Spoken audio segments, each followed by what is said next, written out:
Hello guys, this is Sixpets with another patch notes rundown. Before I go over everything, I want to let you guys know that I've included timestamps in the description below in case you want to jump to a specific part of the patch notes, along with previews for the new map and hero, and also talent calculators for every hero that received new talents. This time I'm going over the first patch of Eternal Conflict, which, as Blizzard has stated, is a Diablo 3 related campaign in Heroes of the Storm. We're getting a whole new map called Battle of Eternity, where angels and demons duke it out, a brand new and long-awaited hero, the Butcher, who consumes or rather picks up meat from corpses to become stronger, a lot of refreshing talent and hero changes, along with a bunch of other goodies. So, let's begin, shall we? The latest addition to our daily gold income comes with this patch and is called the Treasure Goblin. During the Eternal Conflict event, a special quest titled Kill a Treasure Goblin will be received by players every day. Before the match starts, the goblin will randomly spawn somewhere inside the base, and players need to kill it in order to complete the quest and claim the 100 gold reward at the end of the match. If they fail to do so, and the game timer reaches 0, the slippery bastard will open a portal and escape. Note that this quest can be completed in any game mode, only once per day, it does not stack if not completed, and is available to all players whether or not they've unlocked daily quests at level 6. On top of that, we are getting some new cool portraits. In celebration of 1 million likes in the HOTS Facebook page, anyone who will log into the game before the next major patch will receive a Facebook themed portrait. And likewise, if you have updated the Golden Tiger mount from the starter pack, you're going to get a Golden Tiger portrait as well. Moving on, we have the new map, Battlefield of Eternity, a really cool design 2-lane battleground where two massive immortals, Ilarion fighting for heaven or the blue side, and Beleth fighting for hell or the red side, battle endlessly at its center. The objective of the map is to bring down the enemy immortal so yours can march towards the enemy lines with the most remaining defenses and bring them down. Depending on the amount of the remaining HP the victorious immortal had, he will get a shield that he consumes to perform ranged attacks. Damage taken also drains this shield, and when it gets depleted, the immortal will only attack at melee range. Once the immortal is dead, which is obviously a paradox, there will be a small downtime until both immortals get resurrected and resume fighting. Note that the immortals have two abilities to counter enemy players, a knockback around them which has similar radius to a boss stun, and some circles on the ground that erupt shortly after spawning, stunning and dealing a lot of damage to the player hit, making it way too risky to fight the enemy team at their immortal's territory. Also, the immortals spawn at the west and east shrine-like location of the center of the map, and if one of them reaches 50% HP, they move to the north and south shrine. On top of the map's cool objective, we get two fresh mercenary camps, the Fallen Shaman with his hounds, something equivalent to the Boozer Knights in other camps, who needs to be killed first or he will keep resurrecting the hounds, and also the Khazra, equivalent to the Sea Giants, who throw spears from afar with some nasty attack speed. Oh, did I mention they come in a set of 3 per camp? Last but not least, the pool of battlegrounds available in all modes except for custom games is limited to Battlefield of Eternity, Sky Temple, Tomb of the Spider Queen and Cursed Hollow in order to increase the frequency of the new map. All the battlegrounds will again be available in 1 week on Wednesday, July 8th for Europe. Alright, let's now talk about the new hero, the Butcher. The Butcher is a melee assassin who looks badass but dies rather quickly, so do not get carried away by his size. His passive is Fresh Meat. Minions drop 1 meat upon death, while heroes drop 3. If Butcher picks it up, he gains a 1% bonus to his basic attack damage up to a maximum of 25%, which he loses if he dies. His Q is Hamstring, a no-attack reset ability that deals damage and slows enemies by 50%, fading over 2 seconds. His W is Butcher's Brand. He deals damage and puts a mark on the target to heal him for 75% of the total basic attack damage done for 5 seconds. Healing is doubled against heroes. His E is Ruthless Onslaught, a targeted charge towards an enemy which stuns him for 1 second on impact, making Butcher unstoppable and granting him movement speed in the process. His first heroic ability is Lamb to the Slaughter. Butcher throws a hitching post that attaches to the closest enemy hero after a 1 second delay, deals damage and chains the enemy to the post for 4 seconds. It seems like a really cool ability, but it's probably weak against healers with cleanse or almost every support for that matter. His other heroic ability is Furnace Blast, an ability that can be used preemptively with Ruthless Onslaught. After a 3-second delay, it deals massive AoE damage around Butcher. Overall, I think the Butcher's kit seems really fun and unique, and depending on his damage output we might have a Protect the Butcher meta in our hands. Moving on to some art updates, many hero and mount preview panels have received updates and lightning polish, and same goes for the AoE cursors. We have visual polish and performance optimization for various battlegrounds. The lightning during the night phase in Guard of Terror has received updates, and the range indicator for the DK's key has also been polished. Brightwing's in-game portrait has been changed along with new art and visual effects to match her talent rework. A lot of hero abilities have received additional optimization, and the range indicator for Asmodan's March of Sin, Falstad's Lightning Rod, Rehgar's Earthbite Totem, Tycho's Draken Laser Drill, Uther's Blessed Champion and Vala's Strafe have received visual polish as well. Regarding the shop, Butcher along with the Fresh Meat bundle, which exclusively includes Butcher's Beast mount, have been added, while Wintervale Jaina's bundle, Cyberwolf, Direwolf and the Reindeer mounts have been removed. Also, Butcher's Master and Iron skins have been added to the shop, while Great Father Rehgar and Wintervale Jaina skins have been removed. Last but not least, Mercy's price has dropped to 7k gold or 8.49 euros. The game menu's music has changed to match the Eternal Conflict theme, and you can press Ctrl plus M to check it out. There is new music for Battlefield of Eternity, and there are updates for Sky Temple, Tomb of the Spider Queen and Garden of Terror as well. Moving on to user interface changes, we have updated art for the notifications near the top right corner of the out-of-game menus. Regarding hero progression, Blizzard was kind enough to cut 250 and 500 gold from the reward of reaching hero level 15 and 20 respectively, and added as a whole new level 9 reward of 750 gold. Players who were already level 9 before this patch will retroactively claim the reward, and if you are already level 15 or 20 on some heroes, you won't lose any gold. The tab score screen has received some changes as well. The healing column has been removed, and instead healing for supports and damage taking for warriors will be tracked through the new roll column. Unfortunately, the siege damage column will no longer track damage to uncaptured mercs or other units, which means we can no longer use tab to guess where the enemy team is, an unnecessary change in my opinion.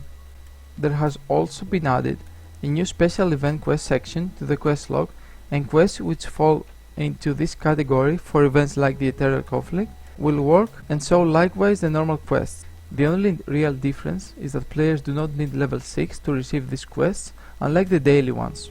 Regarding the rejoin system, players will no longer get notified of an enemy player leaving the game except for custom games. Players will still be notified when an ally leaves or rejoins a game, at a lower frequency though if it happens repeatedly.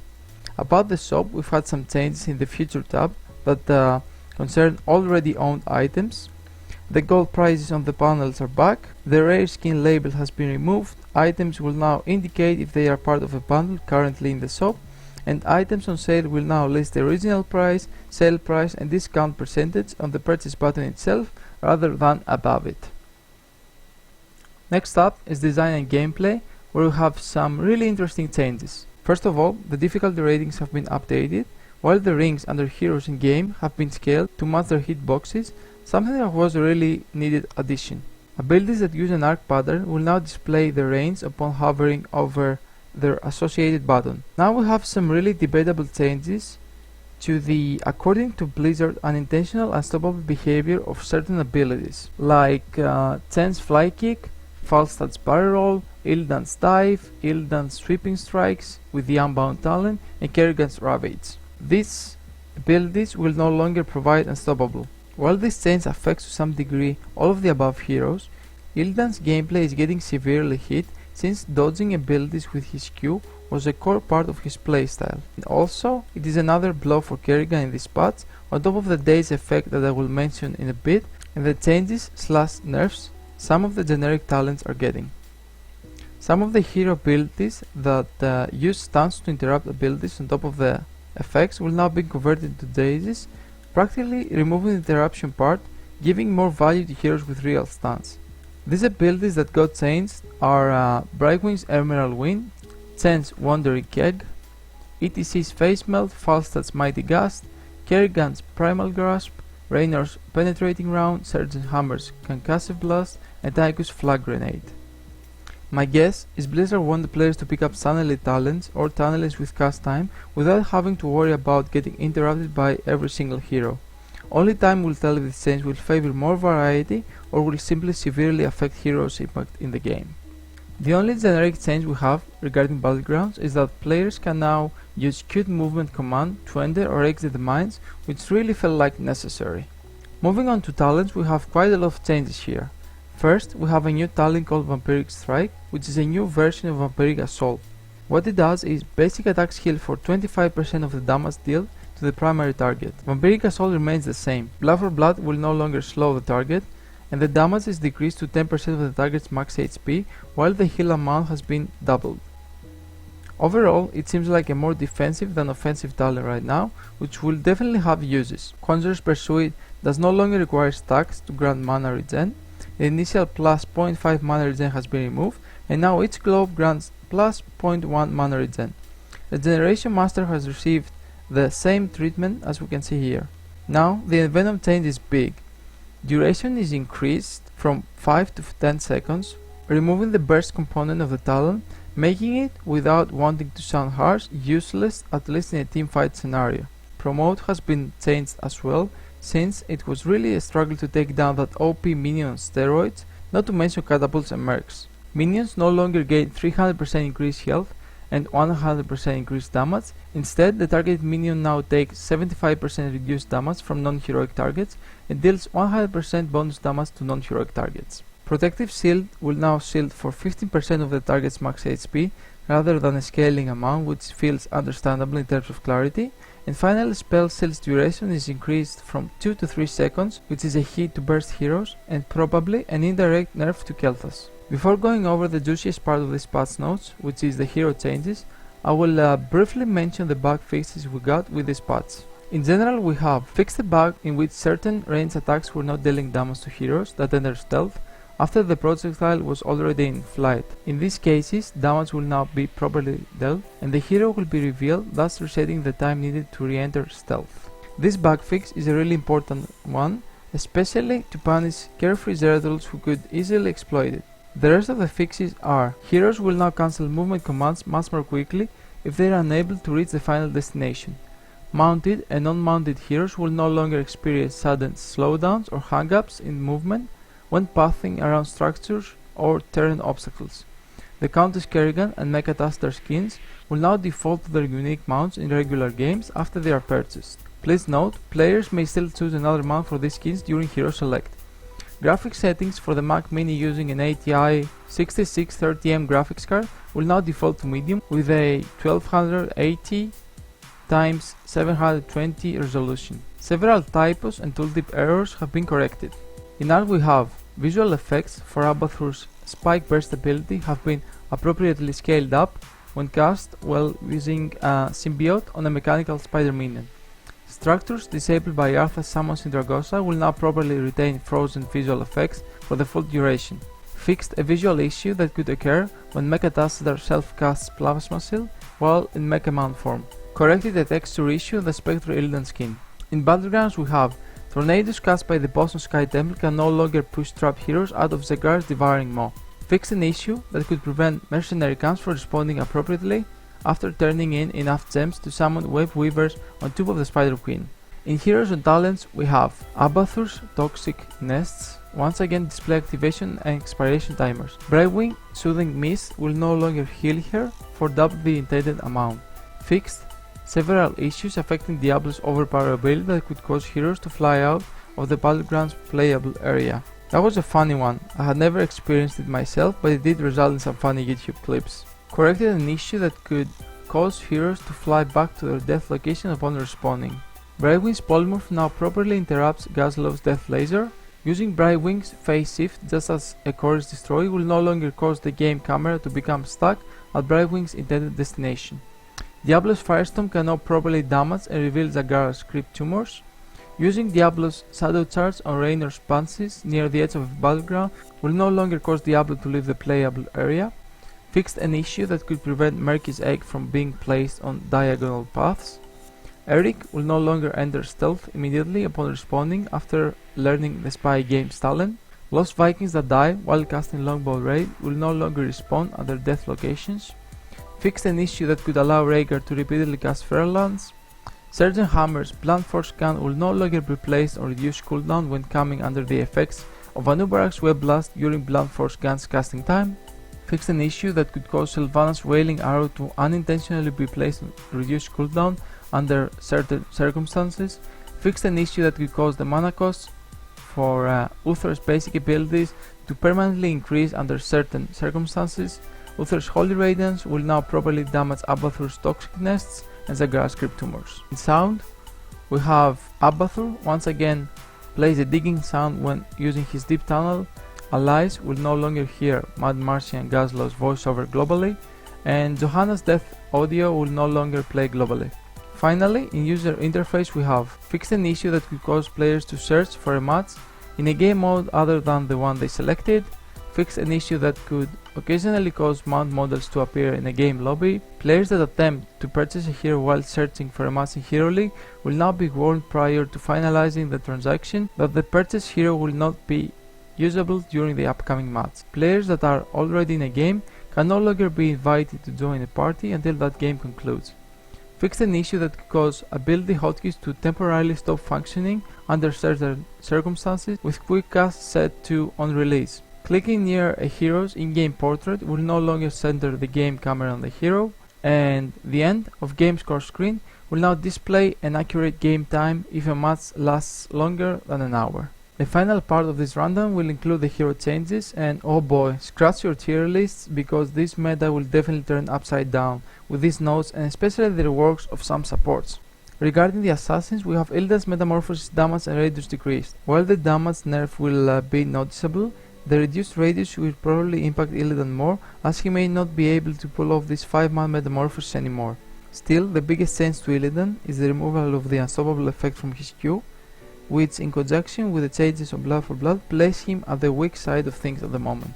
Jaina got Spring removed, which will definitely hit her and separate the great Jaina players from the rest, but now she can retarget her water elemental after she skill, which is a fine quality of life change.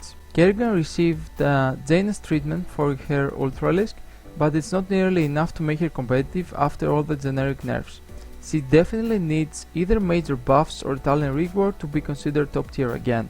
Nova's Hollow Decoys health bars will now be seen as minion sized by her allies. Raynor got the same change with Jaina and Kerrigan for his raiders. Tycho's basic attack range got increased, a change which may make his auto attack build viable or more competitive, and also the damage from the melting point talent got buffed, and he can also control his laser drill after death. Finally, Zeratul received the new talent Vampiric Strike at level 4, while his Vampiric Assault got removed. Moving on to specialists, Abathur received a change, or rather a fix, to the Network Carapace talent. Carapace now always shields nearby minions and mercenaries, regardless of symbiote's target. Asmodan's Bound Minion talent got changed to reflect the promote changes. Murky's Living the Dream talent got a 5% nerf to its initial ability power bonus, probably just to punish the careless Murky players, but his slime and pufferfish damage got slightly increased. Still, I think Murky will be at a tougher spot in this patch than before, due to the addition of cleanse on so many supports. Nazeebo's Leaping Spiders talent got slightly tweaked. Improvements have been made which will help corpse spiders better leap to their targets, as well as stick to their target more effectively. Sylvan's Stable Poison talent got hit on its PvP part, since players can no longer be damaged by multiple instances of Unstable Affliction that are inflicted at the same time. I find this change quite unnecessary, since it was already hard enough to pull off a hero kill by clearing minions, but whenever it could happen, it actually felt just punishing that careless guy who did not bother moving. Possession's functionality has been reworked. Possession now has 7 charges with a 12-second recharge time, converting a normal minion consumes 1 charge and catapults consume 5 charges. Minions affected by possession no longer gain bonus health. Her improved possession at level 20, Dark Lady's Hall, has been reworked as well. It now increased the maximum number of charges by 3 and decreased the recharge time by 4 seconds, converting enemy mercenaries cost 5 charges. Her Wailing Arrow got a nerf to its damage, but it will definitely remain the go-to heroic ability for Sylvanas. The Lost Vikings received a complete talent overhaul, which includes the removal of their fast restart rate, which means they will now get fully punished for dying like any other hero. Their new trait is Viking Horde, basically converting the level 1 go-to talent to a trait. Other changes the Viking received before going over the talents are: Olaf's out of combat healing reduced from 10 to 5% of his health per tick. Eric's movement speed reduced by approximately 5%. Movement speed reduced from 40 to 30% for the Reset ability Go Go Go. And regarding the longbow rate, duration increased from 12 to 5 seconds, but the damage per second reduced from 30 plus 40 per level to 25 plus 11 per level. Also, the Q ability of the longbow mortar will no longer instantly explode when self-cast or when cast very close to the longbow. Regarding talents, at level 1, Viking Horde has been removed and repurposed as the Lost Vikings new trait as mentioned above. Spy Games, time needed to enter stealth reduced from 5 to 3 seconds. And we also have new talent at level 1, Explosive Attacks. Balog's basic attacks deal 100% splash damage to non-heroic targets. Another new talent at level 1, Viking Bribery. The Lost Vikings earn Viking Bribery charges from nearby minion deaths up to a maximum of 100. Use 40 charges to order the nearest Viking to bribe a mercenary. All Vikings can earn charges, but each minion death only grants 1 charge. This is basically a more fair version of bribe for Vikings. At level 4, hard-hitted red hit removed. Pain don't hurt. Healing received is now double for damage dealt against heroes. It's a sabotage. Eric's basic attacks also deal 100 plus 10 per level damage over 10 seconds against structures. This effect does not stack. The interesting part here is Pin to Win, which got moved from level 4 to level 7, which means that Vikings get their damage later on in the game. This ability also got some changes, cooldown reduced from 12 to 10 seconds, and there is also some small damage reduction. At level 7, Eric the Swift moved from level 7 to level 4, and now also increases Eric's base movement speed by 10%, and Jump, Viking's W ability, moved from level 7 to level 13. This basically means that the Viking player won't be able to act as a lane bully anymore, and he can get more easily punished before level 13. At level 13 we got Speed Run removed. Impatient is a virtue, moved from level 13 to level 16, and we also have a new talent called Nordic Attack Squad. Activate to cause each basic attack to deal 1% of an enemy's hero's health as damage for 5 seconds. It has a 30-second cooldown. This is the equivalent of Giant Killer for Vikings, but Jump will still be the go-to talent here. At level 16, Executioner added at level 16, 64 kilobit marathon no longer causes the Lost Vikings to become unstoppable during Go Go Go, and instead removes slows and roots. Movement speed bonus decay rate reduced from 10% to 5% per second for 4 seconds. Norse Force moved from level 16 to level 7. This is the biggest change to the old Vikings playstyle, along with the trait changes. The hotkey for this ability has been changed from E to Q, duration reduced from 7 to 4 seconds, cooldown reduced from 60 to 30 seconds, and the shield amount is reduced as well. At level 20 we have the sequel talent, now reduces the Lost Vikings death timers by 50%. Vikings players will now have to choose between more damage coming out from the longbow or having a talent similar to their old trait. Overall, Vikings are getting nerfed this patch, having to sacrifice the old playstyle for a more passive one. They will probably still see competitive play, but at a lower rate for sure. Zagara gets her Infest talent changed to match the changes to promote. The 400% damage bonus now only applies to the target minion's attacks against non-heroic targets. Finally, Zagara is getting bad what used to be normal regarding her Hunter Killer ability, which definitely buffs her up. If a Hydralisk's primary target moves out of sight or range, it will chase until reaching the target's last known location. If the target cannot be found, the Hydralisk will now travel to the nearest lane and push for its remaining duration. If a Hydralisk's primary target dies, the Hydralisk will now travel to the nearest lane and push for its remaining duration. Mutalisks spawned by Zagara's Mutalisk talent will also function this way. Next part is all about the supports, and frankly this patch is the biggest and most important one for the support role in HOT so far. First up is Brightwing, which got a number of talents removed, including Scouting Drone, big change for certain maps, and Venom, which does hurt her damage output just a bit, nothing much though after the recent nerf to Envenom. Promote, similar effect to Envenom for her pushing power. Protective Shield, which is actually big. Mule, which is okay since that talent barely saw any play on Brightwing, and Sprint, which is not that big of a deal if you play with Blink Heal. Regarding her trait, she lost regenerative range and gust of healing at level 7, but she got through whole new talents to compensate. At level 1, she got Unfurling Spray, which increases Soothing Mist range by 33%.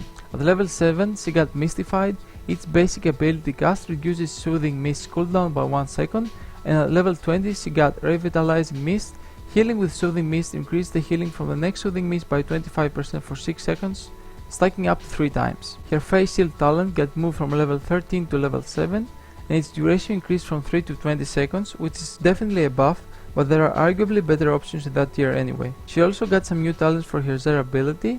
At level 1 she got Hyper Shift. Every time Soothing Mist heals an allied hero, Face Shift's cooldown is reduced by 2 seconds, and pickable at level 4, teleporting to an ally using Face Shift grants vision and reveals stealth in a large area for 6 seconds.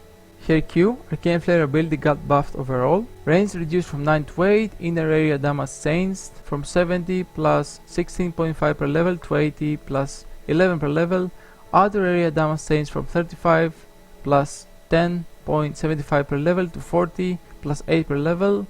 Her Arcane Precision talent, inner area damage bonus increased from 33 to 50%.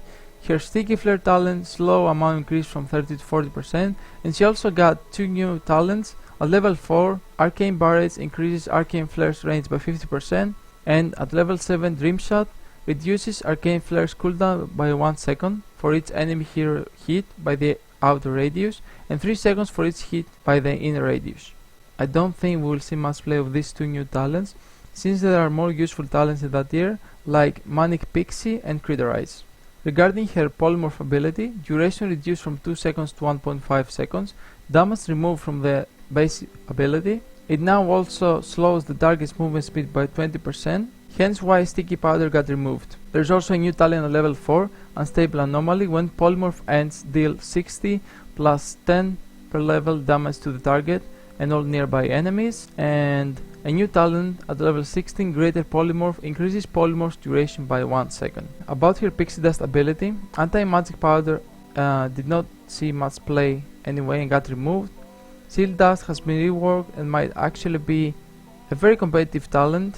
It has been moved from level 1 to level 13 and now reduces incoming ability damage by 50%, which is like a spell shield for I believe a short amount of time that is not listed here. There's a new talent at level 4, Manic Pixie. When Soothing Mist heals an ally that is affected by Pixie Dust, that ally is healed for an additional 30 plus 10 per level health over 4 seconds. Manic Pixie seems like a decent healing choice. At level 13 we have Pixie Boost. Pixie Dust now grants a 50% bonus to movement speed, decaying to 20% over 1.5 seconds. And at level 16, Bouncy Dust. Pixie Dust bounces to another nearby ally upon impact.